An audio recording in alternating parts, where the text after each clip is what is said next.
लकड़ियां इकट्ठा कर रही थी। तभी उसने एक सूखी लकड़ी उठाई जिसके अंदर एक सांप का बच्चा छिपा बैठा था। इस बात से बेखबर औरत लकड़ियों के साथ सांप को भी अपने घर ले गई। घर जाकर उसने जैसे ही लकड़ियों को जमीन पर रखा तभी वो सांप बाहर निकल आया। औरत के पास एक पालतू बंदर भी था जो उसके साथ खेलने लगा। औरत ने सांप को देखा लेकिन उसे मारा नहीं क्योंकि उसके कोई बच्चे नहीं थे। शादी के कुछ दिन बाद ही उसके पति की मृत्यु हो गई और किसी तरह वह इस छोटी सी झोपड़ी में जिंदगी काट रही थी। फिर उसने सांप को पालने का फैसला किया। औरत उसे अपने बच्चे की तरह प्यार करती और भूख लगने पर गाय का दूध पिलाती। फिर ऐसे ही कुछ साल बीत गए और वो सांप अब बड़ा हो गया। फिर एक दिन वो सांप एक लड़के का रूप धारण कर लेता है। ये देख औरत समझ जाती है कि वो कोई साधारण सांप नहीं बल्कि एक इच्छाधारी नाग है। फिर एक दिन सांप ने औरत से कहा, आप मेरी शादी का प्रस्ताव राजा के समक्ष लेकर जाइए। ये सुन औरत बोली, बेटा ये तो असंभव है, राजा मेरी बात बिल्कुल नहीं सुनेगा। इस पर सांप ने कहा, माँ एक बार पूछने में क्या जाता है, मैं जानना चाहता हूँ कि राजा अपनी पुत्री की शादी मुझसे कराएंगे या नहीं। औरत बोली, ठीक है बेटा, मैं कल जाऊंगी। फिर अगले दिन वो महल की तरफ निकल पड़ी। थोड़ी देर चलने के बाद औरत महल पहुंच गई। जैसे ही उसने अंदर जाने का प्रयास किया तभी द्वारपालों ने उसे रोकते हुए कहा, आपको अंदर जाने की अनुमति नहीं है। जब तक राजा का आदेश नहीं होता कोई भी व्यक्ति महल के अंदर नहीं जा सकता। औरत बोली,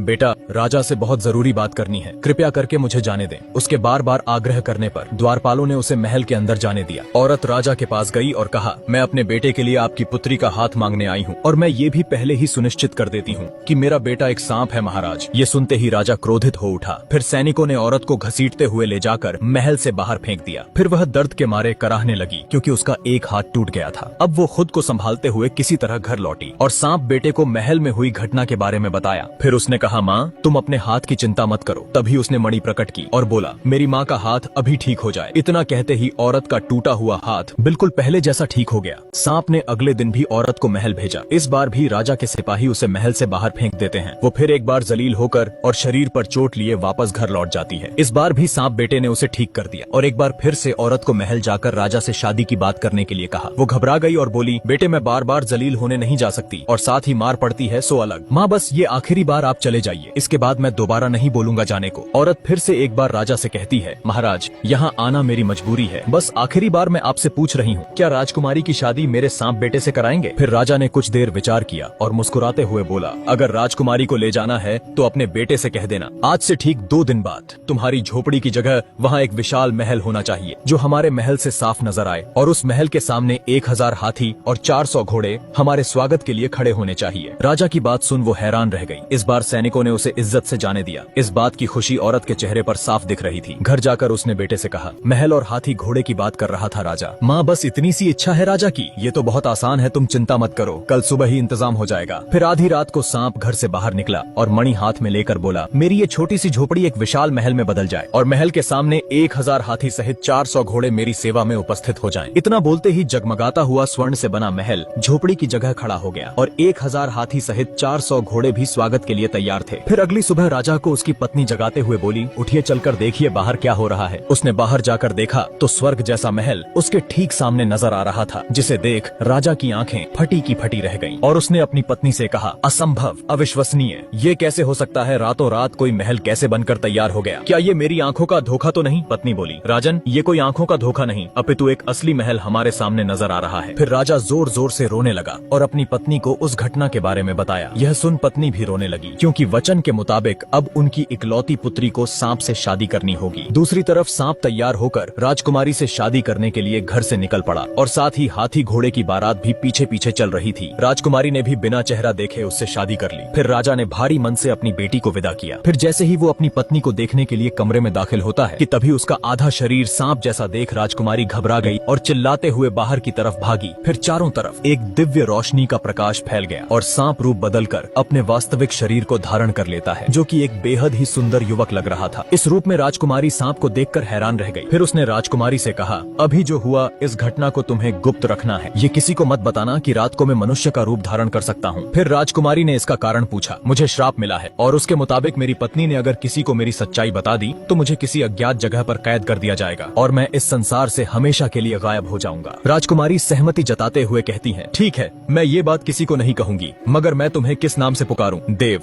देव नाम है मेरा, तुम मुझे इसी नाम से बुलाना। इधर राजा को अपनी बेटी की चिंता हो रही थी तो उसने एक सैनिक से कहा, जाओ और बिना किसी की नजर में आए मेरी बेटी का पता लगाओ, वो ठीक है या नहीं, कहीं उस सांप ने मेरी फूलों सी नाजुक बेटी को कोई नुकसान तो नहीं पहुंचाया। फिर अगले दिन सैनिक सांप के महल में चुपचाप घुस जाता है है और जब उसने छुप कर देखा तो राजकुमारी उसे ठीक हालत में नजर आई। फिर वो महल जाकर राजा और रानी से कहता है, राजन आप चिंता न करें, राजकुमारी वहाँ बिल्कुल ठीक है। राजा को तनिक भी उम्मीद नहीं थी कि ये सुनने को मिलेगा और वो अभी भी संतुष्ट नहीं था। अब 2 दिन बाद राजा ने एक पत्र लिखा जिसमें वो अपने सांप दामाद और बेटी को भोज के लिए आमंत्रित करता है। जब राजकुमारी अपने पति के साथ मायके आती है तब माँ ने इशारों में कहा, मेरी बच्ची हमने बहुत गलत किया है तुम्हारे साथ, तुम्हें कितना दुख झेलना पड़ रहा है हमारी वजह से। माँ ये आप क्या कह रही हैं? मैं अपने पति के साथ बहुत खुश हूँ, बल्कि ये तो मेरा सौभाग्य है कि मुझे ऐसा जीवन साथी मिला। अब 1 महीना बीत गया और नगर में एक व्यापारी के घर शादी थी। उसने राजा और राजकुमारी को समारोह में आमंत्रित किया तो सांप ने कहा, मेरी प्यारी पत्नी तुम पहले जाओ, मैं सूरज ढलते ही इंसानी रूप में वहाँ आ जाऊंगा, मैं तुम्हें फिर से याद दिला दूं।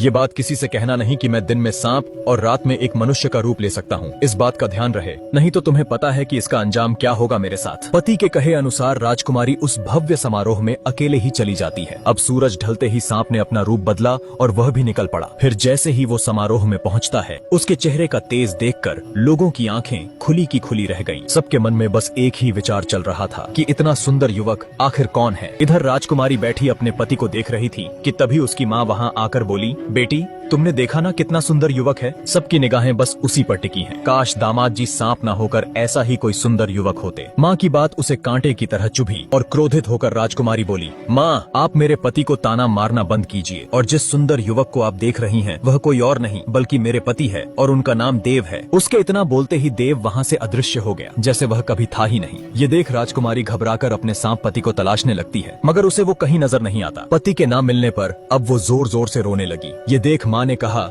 मेरी बच्ची तुम रो क्यों रही हो? आखिर ऐसा क्या हो गया? मुझसे बहुत बड़ी भूल हो गई माँ, जो मैंने आपको उनकी सच्चाई बता दी, मगर अब कुछ नहीं हो सकता। मेरे पति मुझे छोड़कर हमेशा के लिए जा चुके। बेटी फिर तो ये सारा दोष मेरा है, न मैं दामाद जी की बुराई करती और न तुझे कुछ कहना पड़ता। राजकुमारी बोली, मैं अपने पति से बहुत प्यार करती हूँ, चाहे वो कहीं भी हो, मुझे उन्हें ढूंढना ही होगा। फिर अगली सुबह राजकुमारी सफर के लिए जरूरी सामान लेकर पति की तलाश करने घर से निकल पड़ी। अब 4 दिन हो गए राजकुमारी भूखी प्यासी बिना रुके चलती रही। जंगल में न जानवरों का डर न कमजोर शरीर उसके इरादे को तोड़ पाया। थकान से चूर हुई वो एक जंगल से गुजर रही थी कि तभी उसके सामने एक बूढ़ा व्यक्ति आया और कहा, तुम्हें उत्तर दिशा में जाना चाहिए, वहाँ तुम्हें इंद्रदेव मिलेंगे, अब वही तुम्हारे पति के बारे में कुछ बता पाएंगे। राजकुमारी उत्तर दिशा की तरफ चल पड़ी और कुछ देर चलने के बाद वो इंद्रदेव के पास पहुँच गई। फिर उनसे पूछा, हे प्रभु मैं अपने खोए पति को ढूंढ रही हूँ, क्या आप जानते